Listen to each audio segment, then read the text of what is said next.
तेनालीराम नाम सुनते ही दिमाग में एक चतुर जस्टर, शब्दों का जादूगर और एक वफादार सलाहकार की छवि आ जाती है। गारलापति रामाकृष्ण के रूप में जन्मे आज के आंध्र प्रदेश के एक छोटे से विलेज तेनाली में वह भारतीय लोक कथाओं में सबसे प्रसिद्ध हस्तियों में से एक बन गए। उनकी कहानियां पीढ़ी दर पीढ़ी चली आ रही हैं, न केवल मनोरंजक हैं बल्कि बहुमूल्य जीवन के सबक भी देती हैं। तेनालीराम कोई साधारण जस्टर नहीं थे, वह एक विद्वान, एक कवि और एक तेज तर्रार विचारक थे जो अपनी बुद्धिमत्ता और हास्य का उपयोग समस्याओं को हल करने और ज्ञान प्रदान करने के लिए करते थे। तेनालीराम का जीवन और उनकी कहानियां हमें यह सिखाती हैं कि कैसे बुद्धिमत्ता और हास्य का सही उपयोग करके किसी भी कठिनाई का सामना किया जा सकता है। उनके किस्से न केवल मनोरंजन करते हैं बल्कि हमें सोचने पर मजबूर भी करते हैं। तेनालीराम का जन्म एक साधारण परिवार में हुआ था, लेकिन उनकी असाधारण बुद्धिमत्ता और हास्य ने उन्हें एक महान व्यक्ति बना दिया। उनके जीवन की कहानियां हमें यह भी सिखाती हैं कि कैसे साधारण परिस्थितियों में भी असाधारणता प्राप्त की जा सकती है। तेनालीराम की कहानियां आज भी उतनी ही प्रासंगिक हैं जितनी वे सदियों पहले थीं। उनकी कहानियों में छिपे संदेश आज भी हमें प्रेरित करते हैं और हमें जीवन के विभिन्न पहलुओं को समझने में मदद करते हैं। उनकी कहानियां पीढ़ी दर पीढ़ी चली आ रही हैं, न केवल मनोरंजक हैं बल्कि बहुमूल्य जीवन के सबक भी देती हैं। तेनालीराम की कहानियों में निहित हास्य और बुद्धिमत्ता हमें जीवन की कठिनाइयों का सामना करने की शक्ति देते हैं। तेनालीराम की कहानियों में निहित हास्य और बुद्धिमत्ता हमें जीवन की कठिनाइयों का सामना करने की शक्ति देते हैं। उनकी कहानियों में निहित संदेश हमें यह सिखाते हैं कि कैसे हम अपने जीवन में हास्य और बुद्धिमत्ता का सही उपयोग कर सकते हैं।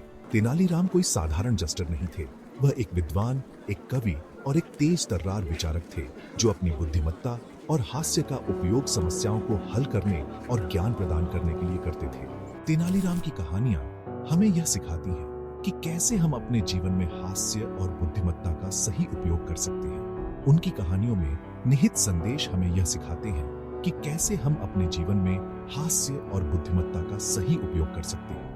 और एक तेज तर्रार विचारक थे जो अपनी बुद्धिमत्ता और हास्य का उपयोग समस्याओं को हल करने और ज्ञान प्रदान करने के लिए करते थे। तेनालीराम की कहानियां हमें यह सिखाती हैं कि कैसे हम अपने जीवन में हास्य और बुद्धिमत्ता का सही उपयोग कर सकते हैं।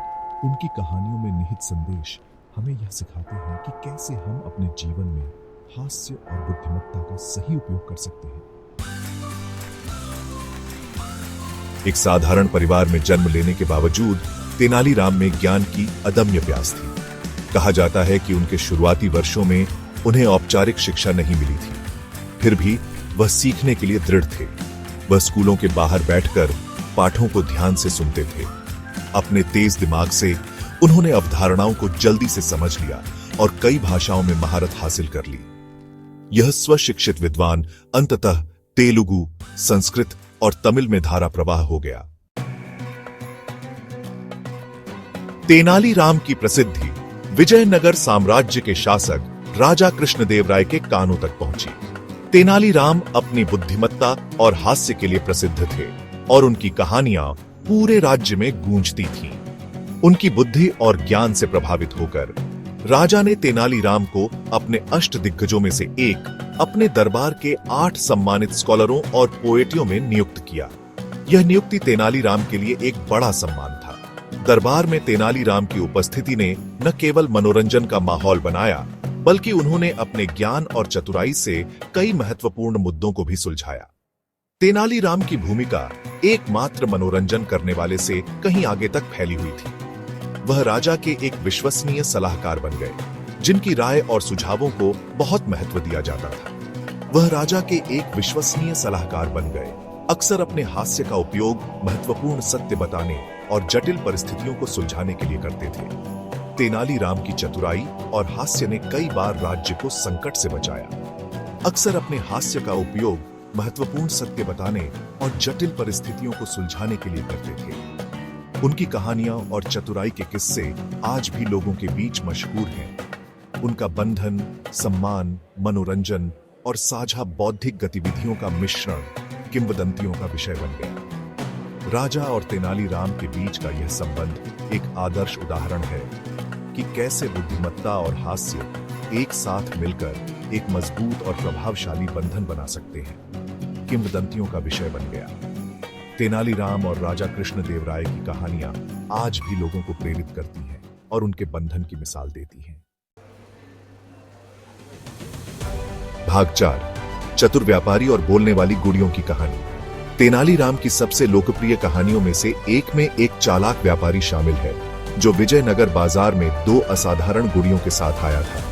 व्यापारी ने दावा किया कि यह गुड़िया गा सकती है और लोग इस चमत्कार को देखने के लिए उमड़ पड़े। हलचल से उत्सुक राजा कृष्णदेवराय ने गुड़िया खरीदने का फैसला किया। हालांकि महल पहुंचने पर गुड़िया चुप रही। ठगा हुआ महसूस करते हुए राजा ने समाधान के लिए तेनालीराम की ओर रुख किया। भाग 5, चोरों को मात देना। तेनालीराम के तेज दिमाग का प्रदर्शन। एक और लोकप्रिय कहानी चालाक चोरों के एक समूह को मात देने में तेनालीराम की बुद्धिमत्ता को दर्शाती है। एक रात इन चोरों ने शाही खजाने को लूटने की योजना बनाई। उन्होंने एक योजना तैयार की, यह मानते हुए कि वे किसी को भी मात दे सकते हैं। हालांकि तेनालीराम हमेशा एक कदम आगे थे। उन्होंने उनकी योजना का अनुमान लगाया और एक चतुर जाल तैयार किया। चोरों को धन की जगह सीधे तेनालीराम के बिछाए जाल में फंस गए। भाग 6, पर्दे पर तेनालीराम कालातीत किस्से। तेनालीराम की कहानियों की स्थायी अपील ने समय को पार कर लिया है और लोकप्रिय संस्कृति में जगह बना ली है। उनकी कहानियों को टेलीविजन और फिल्मों के लिए कई बार रूपांतरण किया गया है, जिसने पीढ़ी दर पीढ़ी दर्शकों को आकर्षित किया है। ये रूपांतरण अक्सर कहानियों को एक विनोदी और आकर्षक तरीके से प्रस्तुत करते हैं। युवा दर्शकों को तेनालीराम और उनकी बुद्धि से परिचित कराते हैं। इन एडेप्टेशंसों की स्थायी लोकप्रियता उनकी कहानियों की कालातीत अपील का प्रमाण है। भाग 7, हंसी के पार। तेनालीराम की विरासत। तेनालीराम सिर्फ एक विदूषक से कहीं अधिक थे। वह एक महान विचारक और दार्शनिक भी थे। वह बुद्धि, ज्ञान और सामाजिक टिप्पणी के प्रतीक थे। उनकी बुद्धिमत्ता और हास्य ने उन्हें एक अद्वितीय स्थान दिलाया। उनकी कहानियां, जो अक्सर व्यंग्य से भरी होती थीं, चतुराई से सामाजिक मुद्दों पर प्रकाश डालती थीं। वह अपने समय के समाज की गहरी समझ रखते थे और प्रचलित मानदंडों की सूक्ष्म आलोचनाएं प्रस्तुत करती थीं। उनकी कहानियों में छिपे संदेश आज भी प्रासंगिक हैं। अपने समय के सदियों बाद तेनालीराम एक प्रिय व्यक्ति बने हुए हैं। उनकी कहानियां पीढ़ी दर पीढ़ी सुनाई जाती रही हैं। उनकी कहानियां न केवल मनोरंजक हैं, बल्कि जीवन के महत्वपूर्ण सबक भी सिखाती हैं। समस्या समाधान, आलोचनात्मक सोच और सही के लिए खड़े होने में बहुमूल्य सबक भी देती है। उनकी कहानियां हमें सोचने पर मजबूर करती हैं। वह हमें याद दिलाते हैं कि चुनौतियों के बावजूद जीवन में हास्य और बुद्धिमत्ता का महत्व कभी कम नहीं होता। हास्य और बुद्धिमत्ता समाधान का मार्ग प्रशस्त कर सकते हैं।